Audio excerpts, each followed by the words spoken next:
മദീനയിലെ ഒരു അൻസാറായിരുന്ന ഉബൈദ് ബിൻ ഓസിന്റെ മകനായിരുന്നു. ഉബൈദ് ബിൻ ഓസ് ബദർ യുദ്ധത്തിൽ പങ്കെടുത്തിരുന്നു. അദ്ദേഹം യുദ്ധത്തിൽ 4 പേരെ പിടികൂടി ഒരു ചങ്ങലയിൽ കെട്ടിയിട്ടിരുന്നു. നോമാൻ ഇബ്ൻ മുഹാരിൻ റളിയല്ലാഹു അൻഹു പ്രവാചകൻ മുഹമ്മദ് നബി മുസ്തഫ സ്വല്ലല്ലാഹു അലൈഹി വസല്ലമയെ കുറിച്ച് കേൾക്കുകയും അദ്ദേഹത്തിന്റെ ആശയങ്ങളോട് മതിപ്പ് തോന്നുകയും ചെയ്തു. നോമാൻ റളിയല്ലാഹു അൻഹു അദ്ദേഹത്തിന്റെ ഗോത്രവർഗത്തിലെ ഒരു പ്രമാണിയും വലിയ സ്വാധീനമുള്ള വ്യക്തിയുമായിരുന്നു. ഒരു വൈകുന്നേരം അദ്ദേഹം തന്റെ ഗോത്രത്തിലുള്ള മുതിർന്നവരോടും മറ്റുള്ളവരോടുമൊപ്പം ഇരിക്കുകയായിരുന്നു. അദ്ദേഹം അവരോട് പറഞ്ഞു, പ്രിയപ്പെട്ട ജനങ്ങളെ, ഞങ്ങൾ പ്രവാചകനായ മുഹമ്മദ് നബി മുസ്തഫ സല്ലല്ലാഹു അലൈഹി വസല്ലമയെ കുറിച്ച് നന്നായി പഠിച്ചു. അദ്ദേഹത്തിന്റെ ദൗത്യം കരുണ, ദയ, നീതി എന്നിവയല്ലാതെ മറ്റൊന്നുമല്ല. ജനങ്ങൾ അദ്ദേഹത്തിന്റെ പാത പിന്തുടരുമ്പോൾ നമ്മൾ എന്തിന് ഇവിടെ തന്നെ നിൽക്കണം? ഞാൻ അദ്ദേഹത്തോടൊപ്പം ചേരാൻ മനസ്സുകൊണ്ട് തയ്യാറെടുത്തിരിക്കുന്നു. അതിരാവിലെ ഞാൻ പുറപ്പെടും. എന്റെ കൂടെ വരാൻ ആഗ്രഹിക്കുന്നവർ തയ്യാറായിരിക്കുക. നോമാൻ റളിയല്ലാഹു അൻഹു അവരുടെ ഗോത്രത്തിലെ പ്രമാണി ആയതുകൊണ്ടാവാം അദ്ദേഹത്തിന്റെ വാക്കുകൾ ജനങ്ങളിൽ വലിയ മാറ്റമുണ്ടാക്കി. അടുത്ത ദിവസം രാവിലെ നോമാൻ ഇബ്ൻ മുഹാരിൻ റളിയല്ലാഹു അൻഹുവും 10 സഹോദരന്മാരും അൽ മസീനയുടെ 400 കുതിരക്കാരും പ്രവാചകൻ മുഹമ്മദ് നബി സല്ലല്ലാഹു അലൈഹി വസല്ലമയെ കാണാനും ഇസ്ലാമിലേക്ക് പരിവർത്തനം ചെയ്യുന്നതിനുമായി മദീനയിലേക്ക് പോകാൻ തയ്യാറായി. പ്രവാചകനെ പോലെ മഹാനായ ഒരു വ്യക്തിയെ കാണാൻ പോകുമ്പോൾ അദ്ദേഹത്തിന് എന്തെങ്കിലും സമ്മാനം നൽകണമെന്ന് അദ്ദേഹം വിചാരിച്ചു. എന്നാൽ അദ്ദേഹത്തിന്റെ കയ്യിൽ ഒന്നും ഉണ്ടായിരുന്നില്ല. യസ്രമിൽ വരൾച്ചയുടെയും ക്ഷാമത്തിന്റെയും സമയമായിരുന്നു അത്. ജനങ്ങളുടെ കന്നുകാലികളും കൃഷിയുമെല്ലാം നശിച്ചു. എങ്കിലും അവർ തങ്ങളുടെ കൂടെയുള്ള ആളുകളോട് സഹായം അഭ്യർത്ഥിക്കുകയും അവർ നൽകിയ ആടുകളുമായി യാത്ര പുറപ്പെടുകയും ചെയ്തു. അവർ ആട്ടിൻകൂട്ടത്തെ നയിച്ചുകൊണ്ട് മദീനയിലേക്ക് പോയി. അവർ മദീനയിലെത്തി പ്രവാചകനെ കണ്ടു. പ്രവാചകന്റെ സാന്നിധ്യത്തിൽ നോമാൻ റളിയല്ലാഹു അൻഹുവും അദ്ദേഹത്തിന്റെ കൂടെയുള്ളവരും ഇസ്ലാം മതം സ്വീകരിച്ചതായി പ്രഖ്യാപിച്ചു. അവർ നബി സല്ലല്ലാഹു അലൈഹി വസല്ലമയുടെ പാത പിന്തുടരുകയും വിശുദ്ധ ഖുർആൻ അവരുടെ ഹൃദയത്തോട് ചേർത്ത് വെക്കുകയും ചെയ്തു. നോമാൻ റളിയല്ലാഹു അൻഹുവും അദ്ദേഹത്തിന്റെ അനുയായികളും മദീനയിലെത്തിയപ്പോൾ മദീന നിവാസികൾ മുഴുവനും അവരുടെ വരവിനെ ആവേശത്തോടെ സ്വീകരിച്ചു. ഇതിനു മുൻപൊരിക്കലും ഒരു കുടുംബത്തിൽ നിന്നും 11 സഹോദരങ്ങൾ, അതും മറ്റു 400 പേർക്കൊപ്പം ഒരുമിച്ച് ഇസ്ലാം മതം സ്വീകരിച്ചിട്ടില്ലായിരുന്നു. പ്രവാചകൻ നബി സല്ലല്ലാഹു അലൈഹി വസല്ലമ വളരെയധികം സന്തുഷ്ടരായിരുന്നു. അദ്ദേഹത്തിന്റെ ആത്മാർത്ഥതയോടെയുള്ള പരിശ്രമത്തെ അഭിനന്ദിക്കുകയും അള്ളാഹുവിനോട് ശുപാർശ ചെയ്യുകയും ചെയ്തു. നോമാൻ ബിൻ മുഹാരിൻ റളിയല്ലാഹു അൻഹു നബി സല്ലല്ലാഹു അലൈഹി വസല്ലമയുടെ മാർഗനിർദ്ദേശം അനുസരിച്ച് ജീവിക്കുകയും പൂർണ്ണമായി ഇസ്ലാമിന് വേണ്ടി സമർപ്പിച്ചുകൊണ്ട് എല്ലാ പ്രചാരണങ്ങളിലും പങ്കെടുക്കുകയും ചെയ്തിരുന്നു. കൂടാതെ അദ്ദേഹത്തിന്റെ സഹോദരങ്ങൾ വലിയ പടയാളികളുമായിരുന്നു.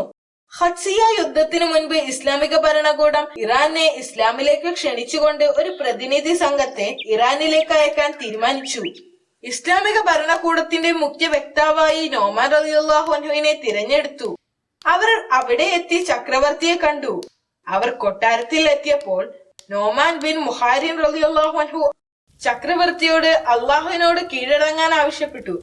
നോമാൻ ബിൻ മുഹാരിൻ റളിയല്ലാഹു അൻഹുവിന്റെ സംസാരം ഇറാൻ ചക്രവർത്തിയെ രോഷാകുലനാക്കി. അദ്ദേഹം വളരെ രോഷാകുലനായിക്കൊണ്ട് പരുക്കൻ ശബ്ദത്തിൽ പറഞ്ഞു, രാജപ്രതിനിധികളുടെ അവകാശങ്ങളെ ബഹുമാനിക്കാൻ ഞാൻ അന്താരാഷ്ട്ര സമ്മേളനത്തിൽ ബന്ധപ്പെട്ടിട്ടില്ല.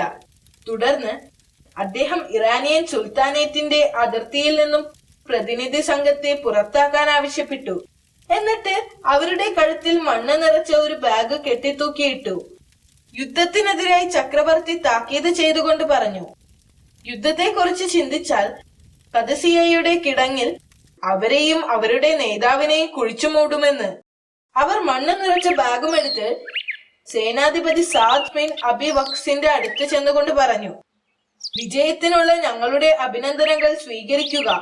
ശത്രുക്കൾ സ്വമേധയാ തങ്ങൾക്ക് കീഴടങ്ങിയിരിക്കുന്നു. പേർഷ്യൻ സൈന്യവുമായി യുദ്ധം പൊട്ടിപ്പുറപ്പെട്ടപ്പോൾ പ്രവാചകന്റെ സൈന്യം വിജയിച്ചു. യൂഫ്രട്ടീസ് ടൈഗ്രീസ് സമതലങ്ങളിലേക്ക് മുന്നേറ്റം നടത്തുവാൻ ഈ വിജയം ഇസ്ലാമിനെ വഴിയൊരുക്കി. പ്രവാചകന്റെ അനുയായികൾ ഇപ്പോഴും ശത്രുക്കളിൽ നിന്നുള്ള ഭീഷണി നേരിടുകയാണ്. ഒരിക്കൽ 1,50,000 വരുന്ന പേർഷ്യൻ സൈന്യം അവരെ ആക്രമിക്കാനായി പടയൊരുക്കം നടത്തുന്നതായി ഉമർ റളിയല്ലാഹു അൻഹുവിന് വിവരം ലഭിച്ചു. മദീന വിട്ടു പോകുന്നതിനെ കുറിച്ച് അദ്ദേഹം ആലോചിച്ചു. എന്നാൽ മദീനയിലെ പ്രമുഖ നേതാക്കൾ അദ്ദേഹത്തെ എതിർത്തു. പകരം ഈ ഭീകരമായ സാഹചര്യം നേരിടാൻ സൈന്യത്തെ സന്നദ്ധമാക്കണമെന്ന് അവർ നിർദ്ദേശിച്ചു.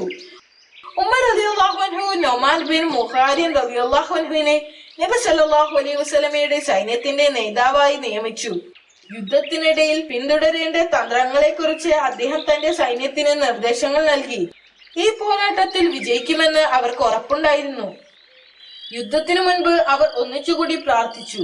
പ്രാർത്ഥന അവർക്ക് ആത്മവിശ്വാസം നൽകി. പിന്നീട് അദ്ദേഹം ഇങ്ങനെ പ്രാർത്ഥിച്ചു: നമ്മുടെ ആളുകൾക്ക് അള്ളാഹു വിജയം വരിച്ചു കൊടുക്കട്ടെ.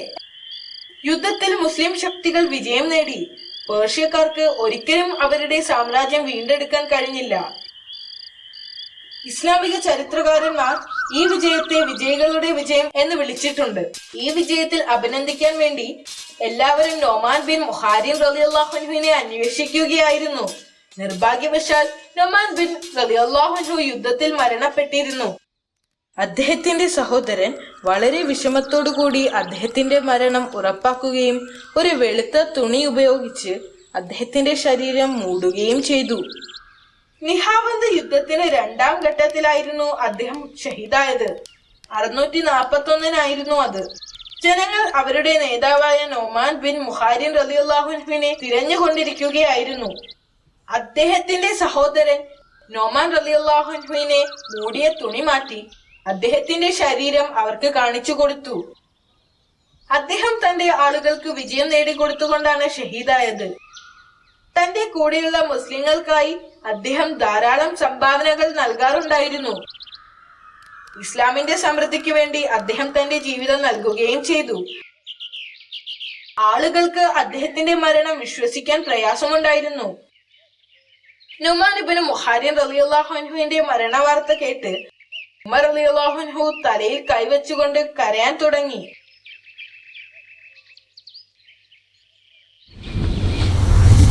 അദ്ദേഹം ഒരു മഹാനായ നേതാവും ഒരു വലിയ പടയാളിയുമായിരുന്നു എന്ന് കഥ പറഞ്ഞു തന്നതിന് നന്ദിയുണ്ടെങ്കിൽ അദ്ദേഹം ഒരു മഹാനായ നേതാവും ഒരു വലിയ പടയാളിയുമായിരുന്നു. ശരി, ഞാനിപ്പോൾ പോകുന്നു. അടുത്ത തവണ നമ്മൾ കാണുമ്പോൾ മറ്റൊരു കഥ പറയാം.